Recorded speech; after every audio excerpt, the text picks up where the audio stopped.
السلام علیکم ورحمۃ اللہ وبرکاتہ۔ ابھی حال ہی میں 3 4 دن پہلے ایک یوٹیوبرز ہیں سعد الرحمان عرف ڈکی بھائی، جن کو جو ہے گرفتار کیا سائبر کرائم نے، اور پھر ان پر تشدد ہوا۔ انہوں نے اپنی ویڈیو میں اپنے حالات بتائے کہ مجھ پر تشدد کیا گیا، تھپڑ مارے گئے اور گالیاں دی گئی، اور ویڈیو کال کر کے بچوں کے سامنے مجھے مارا گیا اور گالیاں دلوائی گئی۔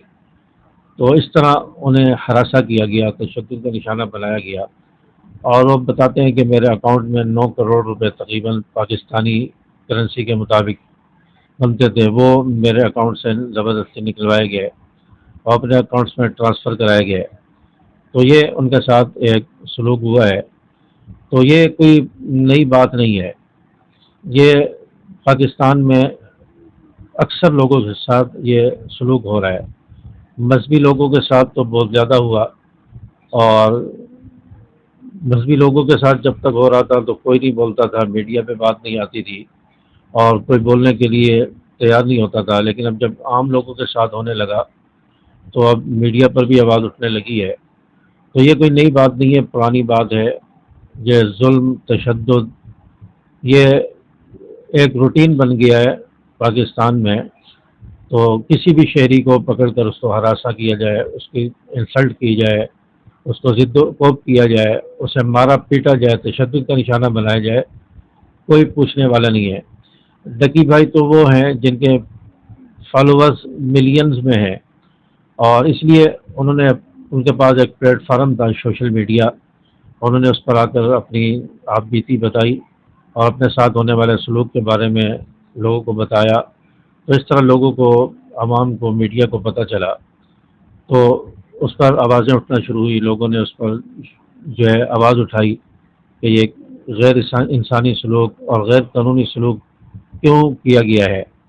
لیکن جو لوگ ایک غریب طبقے سے تعلق رکھتے ہیں، ایک عام آدمی ہے جس کے پاس نہ کوئی سوشل میڈیا کی طاقت ہے، نہ کسی جماعت کے ساتھ اس کا تعلق ہے، نہ کوئی سیاسی ورکر ہے، ایک عام انسان ہے جس کے پاس کوئی ایسا ذریعہ نہیں ہے کہ وہ لوگوں کو انفارم کرے، تو ان کے ساتھ کیا سلوک ہوتا ہوگا یہ آپ اس کا اندازہ لگائیں۔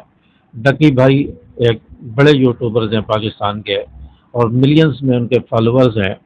ان کے ساتھ جب یہ سلوک ہوا ہے تو ایک عام آدمی کے ساتھ، ایک غریب آدمی کے ساتھ، ایک جو ہے نہتے انسان کے ساتھ کیا سلوک ہوتا ہوگا، تو اس کا آپ خود اندازہ لگا سکتے ہیں۔ ڈکی بھائی کی تو ضمانت ہو گئی اور انہوں نے پیشیاں بھگتی، لیکن ایک غریب آدمی ہے جس کے پاس وکیل کو پیسے دینے کے لیے بھی نہیں ہوتے، جس کے پاس کیس چلانے کے لیے پیسے نہیں ہوتے، سالہ سال وہ قید و بند میں صورتیں برداشت کر رہا ہوتا ہے اور جیل کی سلاخوں کے پیچھے ہوتا ہے، قوت خانوں میں ہوتا ہے، اس پر کیا گزرتی ہوگی۔ تو اس طرح کے واقعات، ظلم و بربریت کے واقعات، اور پچھلے دنوں کئی سارے ایسے واقعات چالان کے اوپر پیش آئے، روڈ پر عوام کے سامنے لوگوں کو مارا جا رہا ہے، ایک بزرگ شخص کو مارا جا رہا ہے، اور ایک رکشے والے کو مارا جا رہا ہے، اور اسی طرح ایک بائک والے کو مارا جا رہا ہے، اس کی بیوی کے سامنے اسے مارا جا رہا ہے، اسے اہلکار اٹھا کر رکشے میں ڈالتے ہیں، اسے جو لے کر چلے جاتے ہیں، اور اس کی بیوی وہاں چلاتی رہتی ہے روڈ کے اوپر۔ تو یہ بہت سارے واقعات ہو رہے ہیں۔ تو دیکھیں، یہ ملک ہمارا ہے، پاکستان ہمارا ہے، ہم اس کے چپے چپے کے محافظ ہیں، اور اس کی بقا ہماری ذمہ داری ہے، اور ملک کی سالمیت کے لیے ہم نے کوشش کرنی ہے۔ اور جو لوگ ملک کی سالمیت کو نقصان پہنچانا چاہ رہے ہیں، تو حکومت کو ایسے عناصر کو بے نقاب کرنا چاہیے، اور ایسے عناصر کو کڑی سزا دینی چاہیے۔ پاکستان ایک اسلامی ملک ہے، اسلام کے لیے بنا ہے، اور اس میں اس طرح کا غیر انسانی، غیر اسلامی اور غیر قانونی سلوک لوگوں کے ساتھ کیا جائے، عوام کے ساتھ کیا جائے، تو عوام کے ذہن میں کیا آئے گا، ایک نوجوان نسل، نئی نسل کے ذہن میں کیا بات بیٹھے گی۔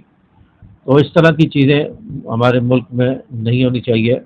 دیکھیں، ظلم جو ہے فرعون نے بھی کیا، ظلم جو ہے نمرود نے بھی کیا، بڑے بڑے ظالم شداد دنیا میں آئے، انہوں نے ظلم کیا، لیکن ظلم کے بعد ان کی حکومت کیا ہمیشہ رہی؟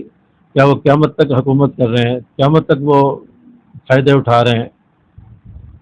کیا ان ظالموں کی پکڑ اللہ نے نہیں کی؟ فرعون کو کیسے غرق کیا، نمرود کو کیسے اپنے لوگوں سے جوتے پڑوا کر اس کو ہلاک کروایا، بڑی بڑی قوموں کو اللہ تعالیٰ نے ہلاک کیا۔ جس کو اقتدار ملا ہے اس نے ہمیشہ نہیں رہنا، یہ عارضی ہے، چلا جائے گا، پھر اسی عوام میں ہی لوگوں نے رہنا ہے۔ اور جب عوام کے ساتھ اس طرح کا سلوک ہوگا تو عوام کیا سلوک کرے گی ان لوگوں کے ساتھ؟ وہ اقتدار سے ہٹیں گے۔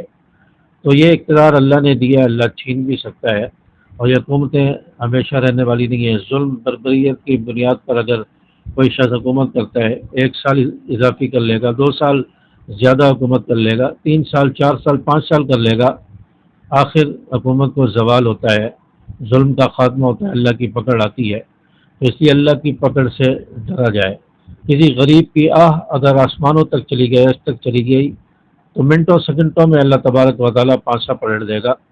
تو اس لیے اللہ سے ڈرا جائے، ظلم و بربریت کا راستہ اس کو بند کیا جائے، اور ایسے لوگوں کو بے نقاب کیا جائے جو لوگوں پر ظلم کرتے ہیں۔ یہ مار دھاڑ کا سلسلہ جو شروع ہوا ہے، اللہ تعالیٰ ہمارے ملک کی حفاظت فرمائے، عوام الناس کی حفاظت فرمائے، اللہ تعالیٰ ہر قسم کے شرور سے، ظلم سے اللہ تعالیٰ ہم سب کی حفاظت فرمائے۔ السلام علیکم ورحمۃ اللہ۔